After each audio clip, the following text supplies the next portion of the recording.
Nobody does social justice work better than you do. Nobody. You do a great job. Which makes it a little intimidating for me to come and talk on this topic, because the Guibord Center doesn't do social justice work. We don't push for social justice work. So why am I here? Have you ever tried to say no to Pam? I mean, really. So what I wanted to do today is I want to share with you a little bit about what our approach is, which is really to, instead of motivating people to be spiritual, we want to help people discover their own spirituality, which will then motivate them. Okay? It's a little backwards. And today I'm going to be referring to Lisa Miller a fair amount. I'm not going to go into the technicalities because we don't have the time, but these are her 2 books. And if you're interested in learning more, they're right here for you. Now, Bucky Fuller used to say that if you want to turn a battleship, if it's heading in the wrong direction, if you need to turn it, there are 2 ways to do it. One way is to put a lot of pressure right on the bow and know right where that spot is. And if you get great pressure there, you can turn it. The other way is to get up to the wheelhouse and put one finger on the wheel. Okay? So the Guibord Center has always tried to be strategic. We try to make a change that is a small change, but a significant one, okay? So rather than us trying to get everybody out there on the front lines, which you all do well, what we do is we try to get people in touch with their spirituality, which is what naturally gets them out there. Because without a sense of spirituality, you're not going to be caring about what happens to your fellow people out there. So, what's our challenge? What is it that we do? Let me begin by showing you, not talking about, but showing you. What is this? An apple. What else is it? Fruit. Fruit? Okay. Symbol.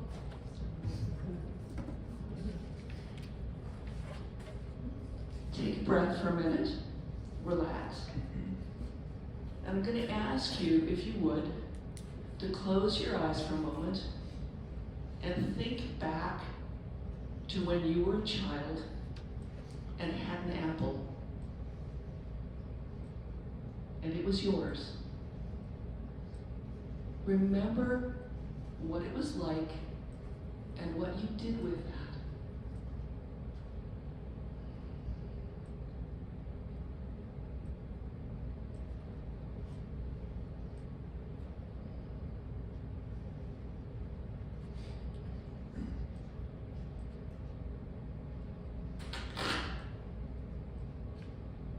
Okay, thank you.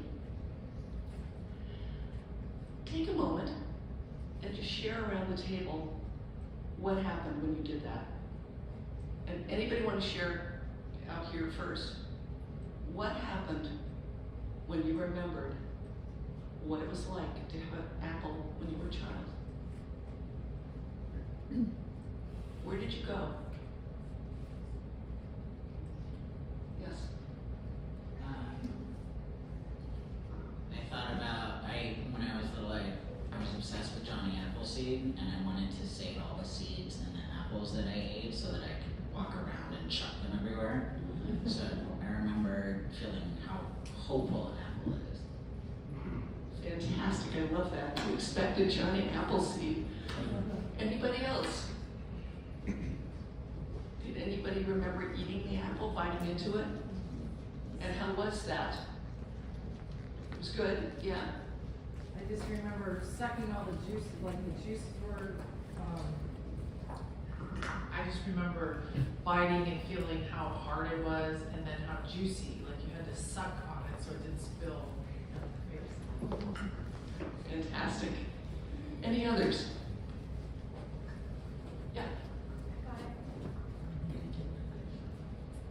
exercise. I thought of my father who ate an apple every day. And he would sit and he'd eat the apple, but he'd take a bite and then he'd give a piece to our dog. He'd take a bite, and then the dog would get the apple for it. So that was the plan. Great. Okay, so here's my point. When we call something an apple,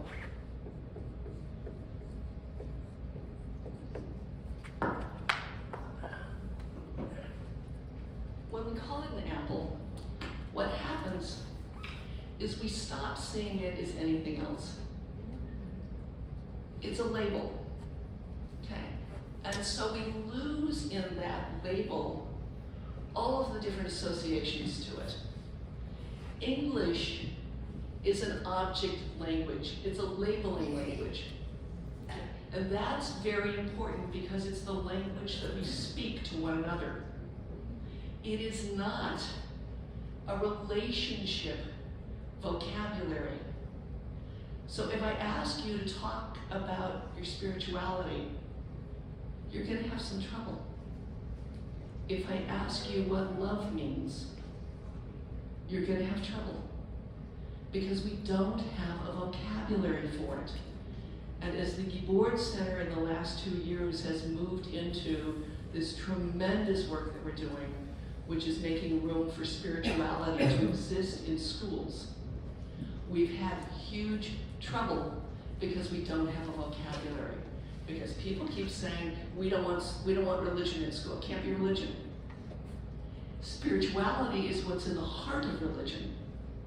But we lose it because of the struggle that we have. One of the reasons that the Immaculate Heart community does so well, and you do remarkably well, is because you've been together long enough and thoroughly enough that you have a very deep understanding of what that means with each other. But that's part of the struggle that we have. And in the world today, the way that the Guibord Center defines spirituality is we define it as that awareness, that process of being aware, of being in connection with something greater than we are. Something that connects all of us. And the struggle that we're having right now is we're dealing with a language that is about possession. It's about control. And we're seeing a battle out there in the collective right now everywhere about who's going to control all the stuff instead of how do we treat each other. So the question then is, how do we begin to move from that? By the way, there's a saying that goes with this, which is concept messes up percept. When I perceive it as an apple, I don't see it as a ball, I don't see it as a meal. Well, once I have the word, I lose everything else. So part of what we need to do is we need to be with one another so we can get all of those non-verbal cues that are coming back and forth. And you're all doing that very well. We're struggling with that now out in the collective because we've been dealing with COVID and we're on Zoom. And for those of you on Zoom, thank you for being there. I appreciate that.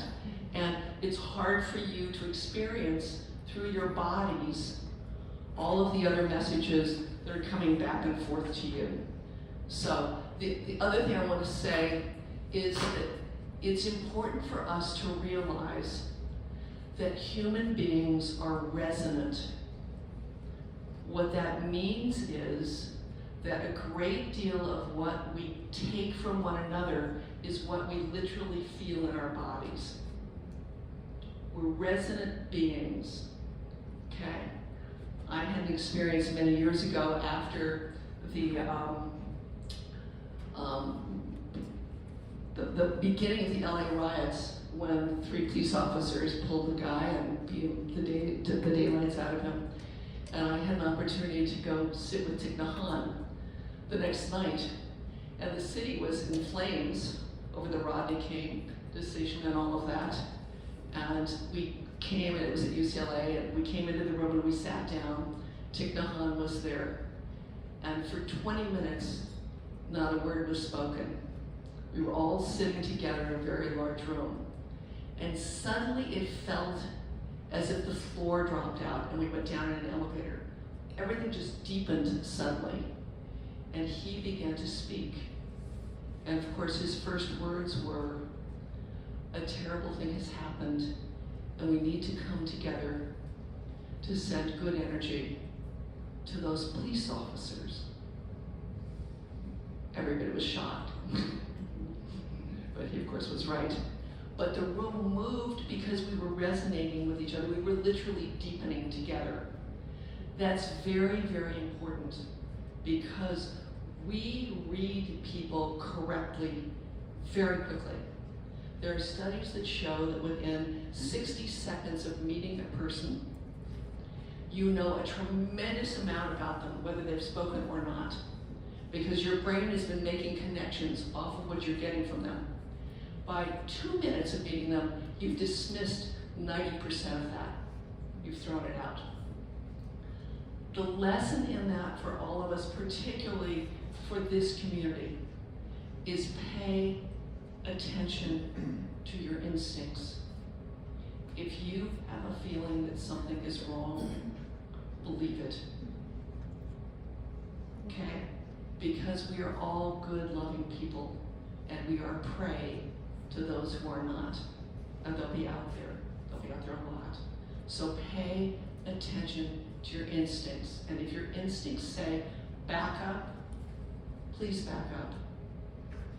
Okay? Because we need all of us working on this together to stay well as we do this. Now, the struggle that the Guibord Center has had is, how do we help people get out of the words and into the spirituality? That's the struggle. There are a couple of things that are really helpful to know.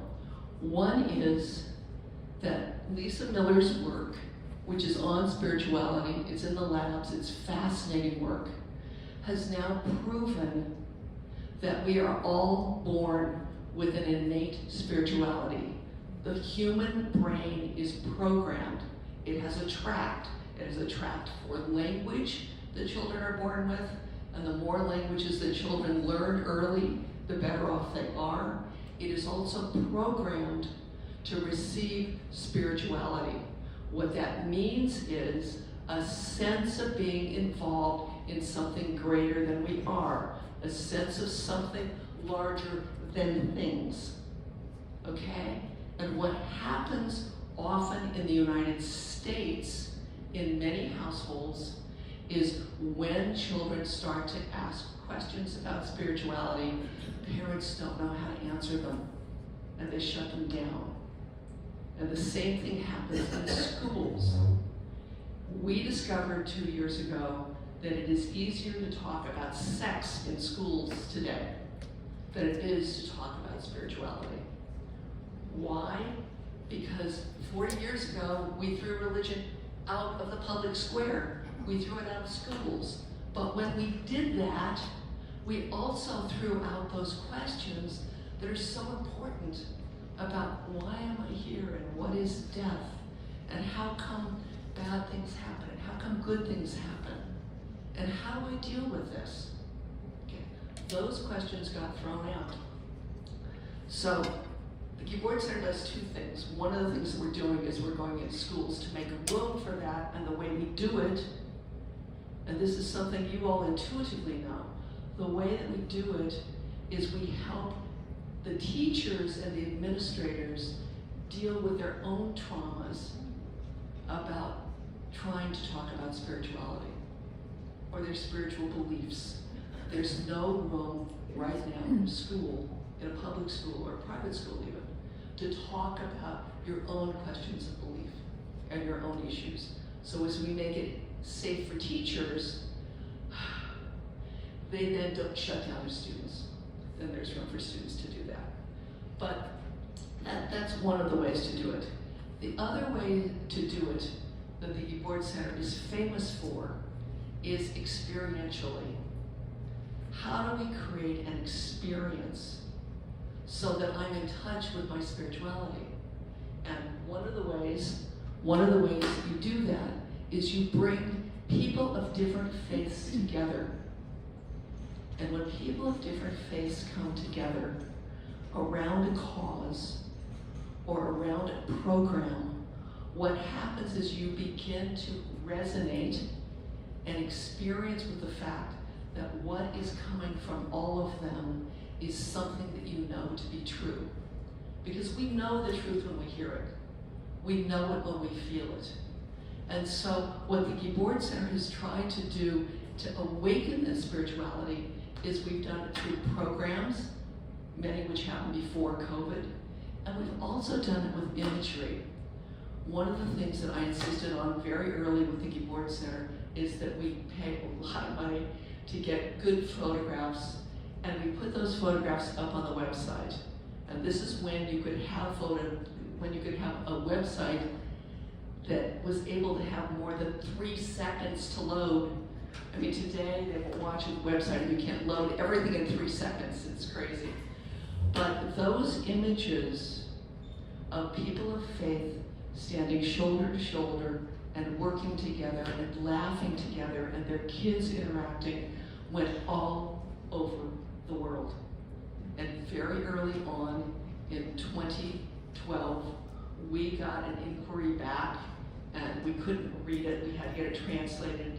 And it was from a young man in an internet cafe in the Middle East. And it had one question that kept repeating. And it was in reference to a picture of everybody together. And what he was asking is, how can this be? How can this be?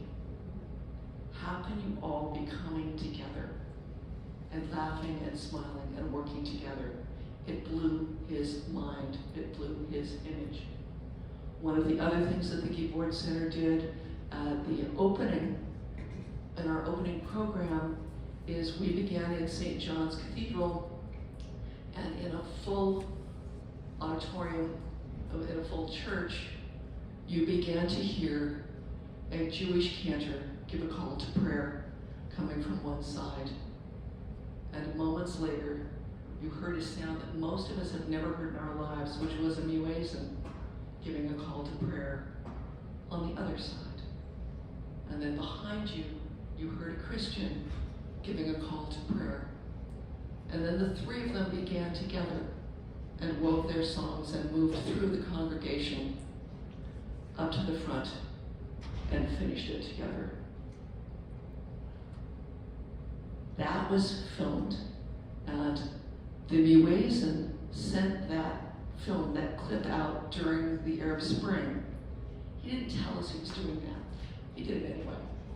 It got over 100,000 hits during the Arab Spring.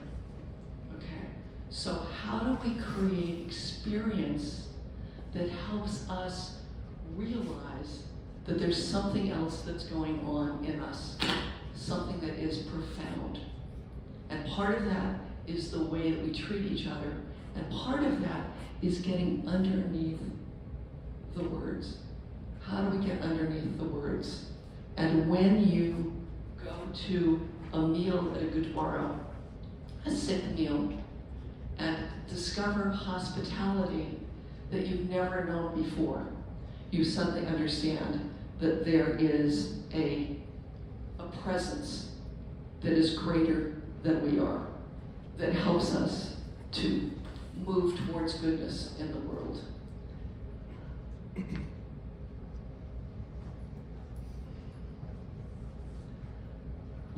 I'm aware of time and that I need to be sensitive to that. Let me share a story in closing.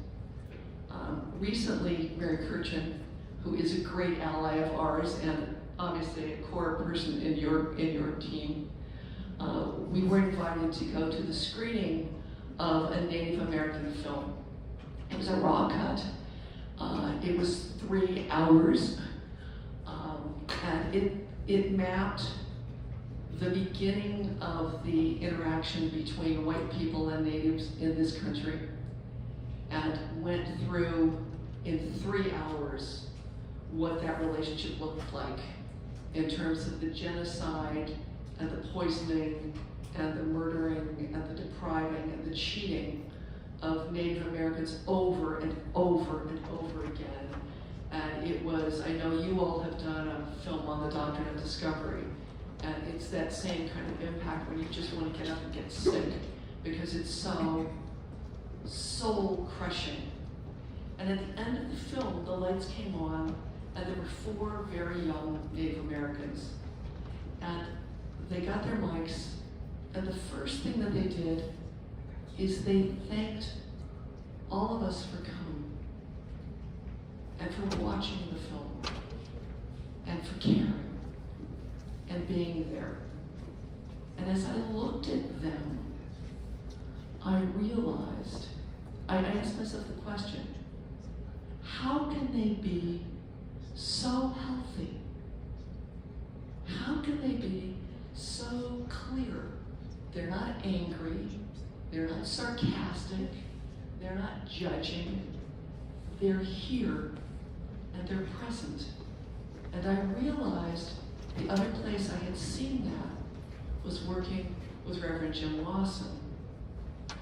When I asked myself, how is it that some of our Black brothers and sisters can be so grounded and so clear in this work?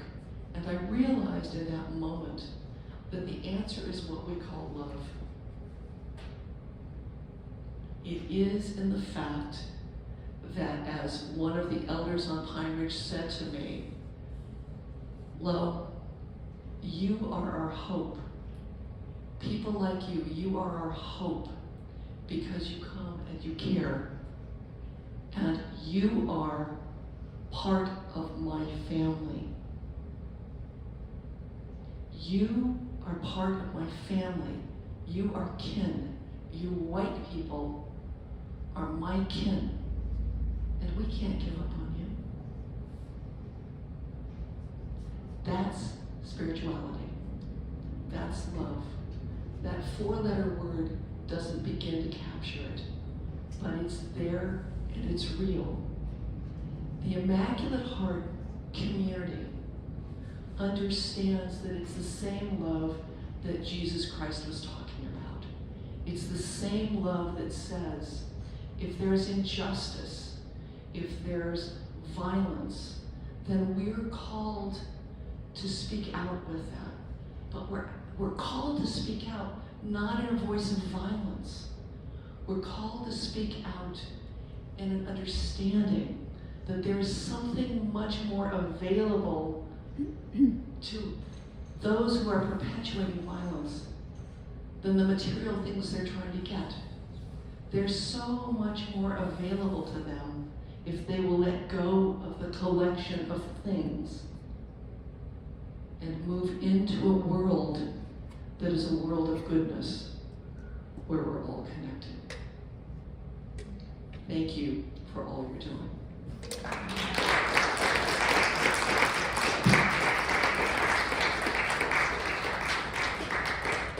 I guess I'm supposed to field questions, so any questions? Yes? You just said we are called to speak out against violence. I want to point out I brought postcards addressing Biden to cease fire. So I invite you to take 1 or 2 or more and speak out against violence, in addition to our prayers, our marching, our petitions, and our calls. Thank you. There it is. Any other questions?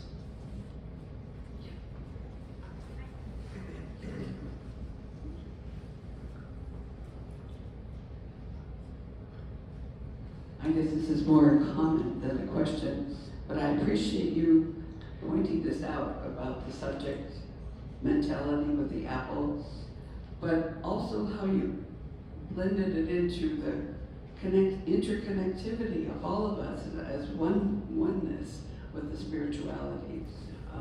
That was very clear, and I appreciate it. Thank you.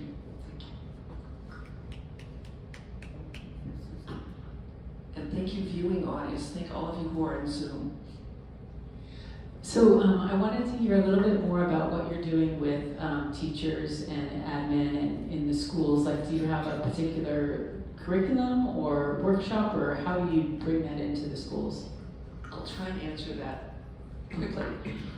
We've spent the last 2 years working with individual schools and individual administrators and teachers. And the word has kind of gone out that if you're struggling, you can come talk to us and we'll protect what's going on for you. And we're working right now publicly with Campbell Hall, and we've been working with them to do a workshop on this work in 2024-25. But we've had to do all the pilot studies first.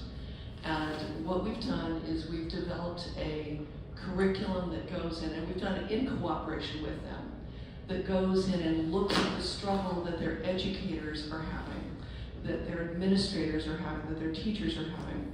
Because what we discovered 3 and 4 years ago, when we were going into schools to talk about different faith communities, so they would say, hey, we have a Hindu kid, can you bring in Hindus or talk? So we were doing some of that, and what we discovered is that we could get so far and then it would get shut down. And Lisa Patrickman, who was on the ground with us, said, Lo, it's the teachers, it's the administrators. They are reacting to this. And we began to ask ourselves, why are they reacting? And we realized it's because they had their own trauma, and they also had never learned how to talk, how to make room for that.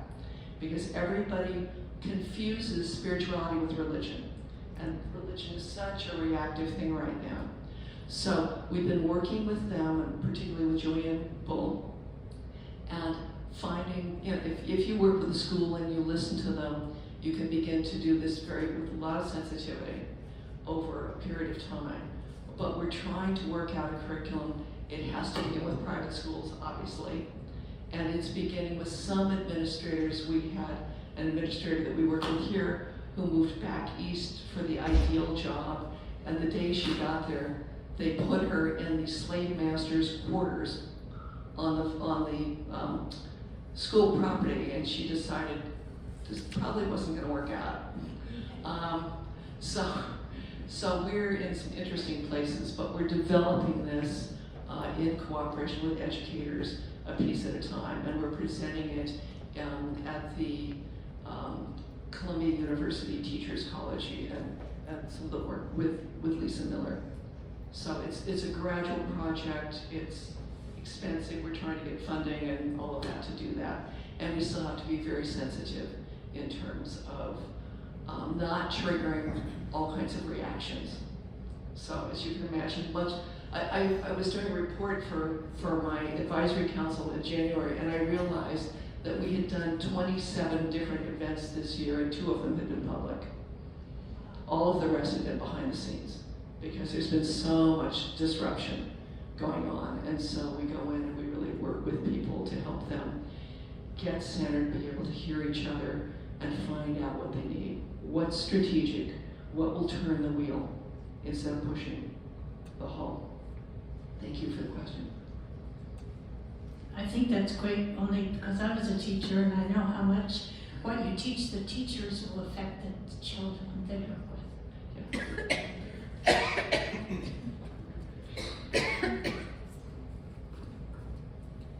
Hi. Hi. As I think about the issue of religion or spirituality in school, I have a sense of compassion for people who feel that traditionally spirituality in school has been exclusive. And so the Hindu child would be, too bad for you, you're in America and we're Christian. And I'm wondering, it seems like a solution to that would be something that is very inclusive, that totally accepts all spiritual paths, so that a Buddhist child, a Hindu child, a Jewish child, and a Christian child would all be included. Is there a way, or is there anything that exists that brings in a child from an atheist family into spirituality? And Yes. how does spirituality and atheism cross? That's a huge question that we've been wrestling with for a long time. But one of the things that we do with that is we really talk about nature, and we talk about music, and we talk about a sense of oneness that people feel even though they may call themselves atheist. Almost everybody can agree that there is something that happens when we're in nature. And by the way, the new studies are thrilling. The new studies show that when you're walking in nature, when you're walking in a forest, the forest is actually attuning you. The forest gives off a vibration and a communication system. And it literally is giving you peace, literally. So this doesn't have to be religious. This is really about those larger questions and wrestling with what are those larger questions. And we don't prescribe our religion to it. And we define spirituality, and everybody defines it a little differently. We define spirituality as that experience of being connected to something larger than ourselves. And there's a sense that that's good. So there was another question. I think Bob had a question. Thank you for asking that. Yes, thank you, Lo. This is so good to know more about the Guibord Center and the upcoming programs that we can take part in and find out on the website. You mentioned the partnership that you have with St. John's Cathedral, which has been so key. And I was remiss in not saying earlier how fortunate we are to have the Rector Emeritus of St. John's, before it was a cathedral, and the current interim dean and priest in charge, the very Reverend Ann Sawyer. So please welcome Ann. And excuse me for not giving a proper introduction in the beginning. I hope you'll all stay and spend some time talking with Warren and with Ann and with others, and we'll look forward to continuing the conversation. Thank you, Lo. Thank you so much, Bob. And I appreciate that St. John's, when was a priest there, St. John's reached out to the different faith communities. I know that when Trump had the Muslim ban, that a number of our parishioners came forward and said, we want to know what that's like for parents. And the Guibord Center said, okay. So after church one Sunday, we brought in parents, Muslim parents who talked about how it was for them and their children. And one Christmas, the Muslim community brought gifts to the Guibord Center, and they were cookies that the kids made, little ones. And the cookies said, love from the Muslims. That's at its best. So the rewards are amazing. Any other questions before I turn it back to Pam? Yes. Thanks so much for this. My name is Troy, and I run a nonprofit that employs about 25 folks, most of them refugees from the Middle East, Near East. And we resettle, this year we're going to probably resettle 520 refugees into this country, God willing. Most of them also from the war refugees from places like Ukraine, Afghanistan, etc. So my selfish question is, does the Guibord Center do what you talked about outside of the school setting? Because I can imagine that for multi-faith, multicultural, multilingual staff like mine, there might be an aching need. In fact, I'm wondering, I know I think there is for some ways that for us internally to have conversations around these topics, not around agnosticism, atheism, or those that kids are now kind of in school and getting at, but about how to have these conversations and how to have these conversations with incoming refugees for whom faith not only is a critical part of their life, but is in fact the very reason that they've come to this country, because they've been persecuted on grounds of faith. So that's the selfish question. The harder question is, so as we approach 20,000 deaths in Gaza this weekend, probably, and these are some questions that over the last week I was saying before, because we talked about this with my staff, many of whom are no Palestinians, but many Arabs, and many Muslims, and some of them are both, and some of them neither. Has the Guibord Center in these last 2 months been called to focus on this question of what's going on since October 7th? And sorry to, kind of an elephant in the room when you talk about interfaith. Is it even an interfaith question? Is it an ethnicity question? I find that comes up in my context. And how does one even begin to address in a spiritual way horror, an interfaith horror, frankly, right? Or at some level, an interfaith horror of this magnitude. there is nothing we have done since October 7th but this work. We have been at houses of faith, we've talked to leaders, we've held hands, we've wept. It has been our sole focus. We had a program that we designed to bring a safe space for grieving together and for healing together. And we were asked by both communities to postpone it. It was supposed to have been last week. But the faith community stepped up and was present to do that. And what the chaplains, what the Muslim and Jewish chaplains said to us is it's too soon. And as one of the Muslim leaders said to me, if your family lived in Park La Brea and there had been a killing and the killers were hiding under the building and the police came in and just started bombing, you couldn't do anything except everything in your power to make it stop. So right now we are with both communities. There's a huge pressure to polarize.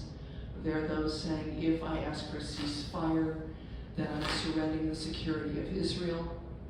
And so that's become anti-Semitic. There are those who are saying, if you don't condemn the movements in one direction or the other. And so those of us in this position have been asked to do public prayers, to do a variety of work in that.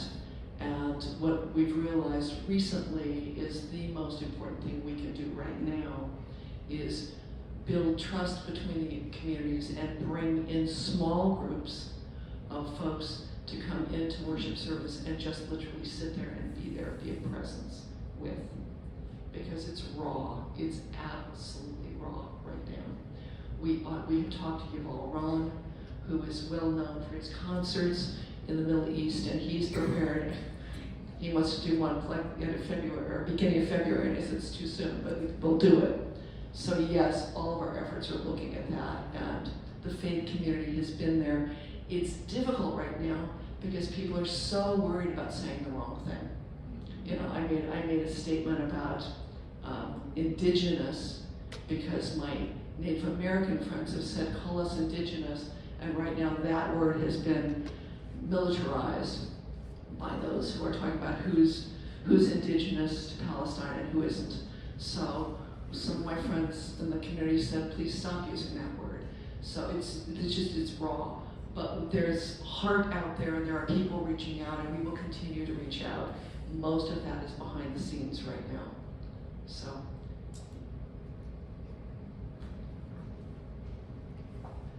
You mentioned the power of photography on your website, and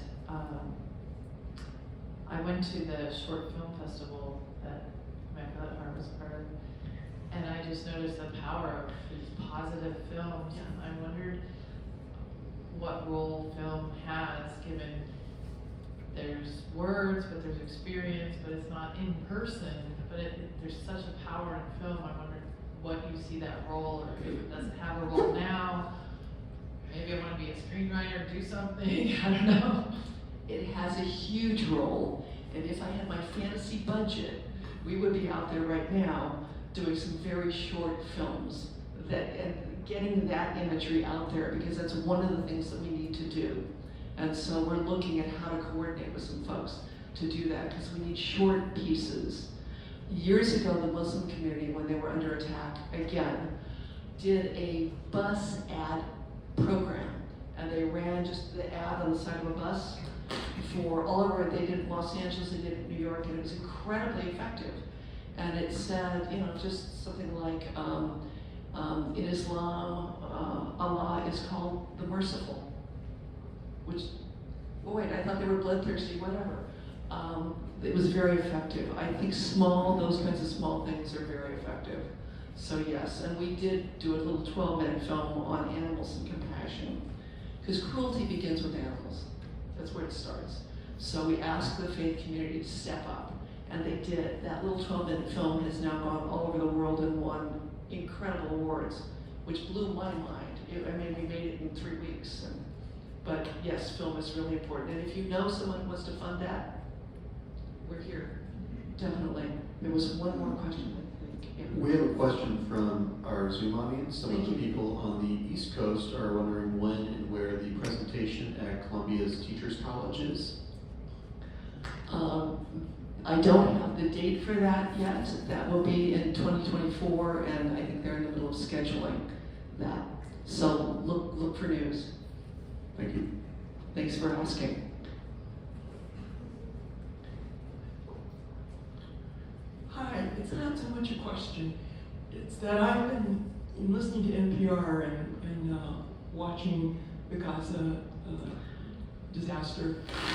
It strikes me in hearing young people, Gazans, speak, and those who have escaped, explaining that it's not simply the death of the actual dying and the way that's happening, but it has killed the whole future of engineers, of teachers, of hospitals. Everything has been destroyed. And just last night, the woman that's the head of Doctors Without Borders, and she was saying they literally, it's hurting them morally to realize what they're seeing, but it's also, they realize they probably will need to leave, which just goes against the whole organization. And I got to thinking about this last night and this morning. It seems to me that the power of love has got to exhibit its power in nonviolence.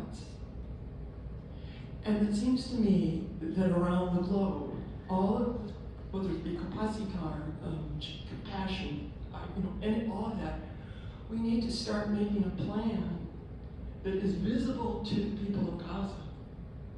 How we are going to go in there and help completely support the rebuilding of Gaza at every level. And start collecting, making that a hope for even us that feel so despairing, is how can we contribute to the knowing of the resurrection of the Middle East with this in a practical way? Absolutely. Absolutely. I mean, the infrastructure has been destroyed. Right now, the concern is for human life. But also, you have a whole people that are being pushed into the sea. And that's I think, another lunch talk. But I think what we can do in the meantime is we can not look away. I mean, part of what we do as people of love is we're willing to look this kind of tragedy and violence in the face and feel the suffering. And I think that if enough hearts are willing to metabolize that suffering, it helps. And that's part of our job right now, is to really be with those people on both sides and deal with the suffering of this and be determined to say we need to find a way that makes room for both people in this land. And there won't be peace until that happens. And we need to recognize that there are some people who only see the world in terms of apples and who has the most. And our work there is to hold a vision for them, that there's something that will give them actual comfort. You can never get enough of what doesn't work, okay? People who believe material possessions and money will make them safe can never get enough. You can't get enough billions or gazillions to feel like it's enough because it doesn't fill the hole. So we as people of faith have to say, let us focus on the fact that you will be filled when you open your heart. That's when you'll be filled, when you open your heart, not until then. Thank you all. Oh, yeah. Can you tell us what these hearts are for? I was going to do that at the close. This is sort of the close. Okay, so let me do that right now. I apologize for those of you on Zoom. Some of you have experienced this, and if we have your email, you'll get this in the new year, because we're going to go public in the new year. In front of you are some hearts. And I invite you right now, some of you have done this with me before, I invite you to pick a heart that speaks to you. And they're little, and they fit in your pocket. Okay? And this heart is a gift from us to you. And I ask you, when you hold it and you look at it, that it reminds you of that time when you were a child, that moment when you knew you were connected to something greater. And it may have been when you were hugging your dog, it may have been when you were on the beach, it may have been when you were listening to something. But let this for you become a reminder that you are part of something bigger than yourself. That is good. I'm going to ask you to take one more. Okay, one more.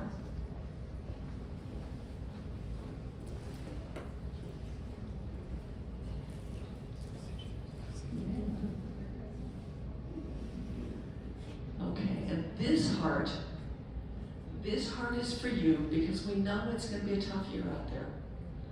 And this heart is for you to remind you of a time when you felt loved, when you knew you were loved. And that can be by an animal, by a person, by God. But this reminds you of that moment when you knew for sure, for certain, that you weren't alone, that you were loved. Hold on to that when you need it. Hold on to it when you feel beat up. Okay? Because it's real. Even though the people and the creatures that may have loved us have changed, have gone, the love is still there. It's there for you. Okay? And now, for the last time, I'm going to ask you to pick a heart. One more heart.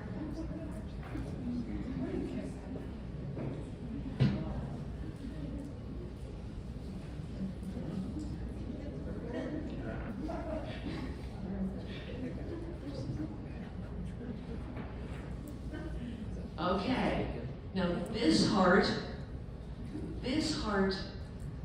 is so you'll have it when you encounter somebody who needs some love, when you encounter somebody who is in need, who is hurting. This is the heart you're going to give to them.